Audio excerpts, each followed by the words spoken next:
ఓం సాయిరామ్. ఈరోజు సాయి స్ఫూర్తిలో సాయి కుటుంబం. ఈ ఆధునిక ప్రపంచంలో ఒక కుటుంబంతో వేరొక కుటుంబానికి ఎటువంటి సంబంధాలు లేకుండా బ్రతుకుతున్నారు. మన పక్క ఇంట్లో ఎవరుంటున్నారో కూడా మనకు తెలియదు. బ్రతుకు తెరువుకై పెనుగులాటలో ఆరాటంతో జీవితం సాగిస్తున్నారు. దీనికి కారణం వారిలో ఒకరి నుండి ఒకరు వేరు అన్న భావం ఏర్పడడం మాత్రమే. ఈ భావాన్ని బలపరిచేవి అంతస్తులు, కులమత భేదాలు, ఆడంబరాలు అనే దౌర్భాగ్యపు అడ్డుగోడలు.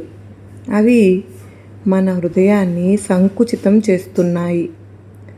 కలవారిని గౌరవించడం, లేనివారిని చిన్నచూపు చూడడం, కీచులాటలు, పోటీలు, భేదాలు ఇవన్నీ నేటి సమాజంలో కనిపించే పరిస్థితులు. ఇలాంటి భావాలతో ఉన్నవారు ఎన్ని పూజలు చేసినా లాభం శూన్యం. వీరు తమకు తెలియకనే తమ మానవత్వం కంటే, ఆత్మ కంటే స్వార్థానికి ప్రతీకలైన డబ్బు, అంతస్తే ముఖ్యమని తలుస్తారు.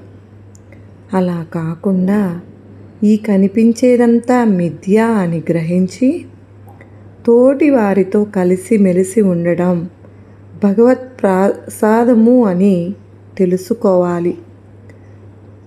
తమ భేదాలు మరచి అందరితో కలిసి భక్తిపరమైన వేడుకలు చేసుకోవాలి.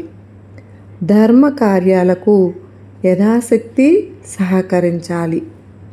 మన తోటి వారిలో సాయిని దర్శించి అందరం ఒక కుటుంబంగా, అంటే అంతా కలిసి సాయి కుటుంబంగా ఏర్పడాలి.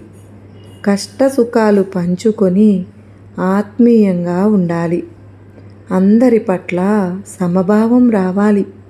అప్పుడు సాయిపై గల ప్రేమ కారణంగా అందరిపై ప్రేమ ఏర్పడుతుంది. ఇలా సాయి కుటుంబం వసుధైక కుటుంబంగా వర్ధిల్లుతుంది. నేను అలాగే భావిస్తాను. మన ఛానల్ చూస్తున్న వారు అందరూ మనము వేరు కాదు, మనదంతా ఒక కుటుంబం, అదే సాయి కుటుంబం అని ప్రతి సెకను భావిస్తూ ఉంటాను. సర్వే జనా సుఖినో భవంతు. జై సాయినాథ్ అని పలుకుదామా?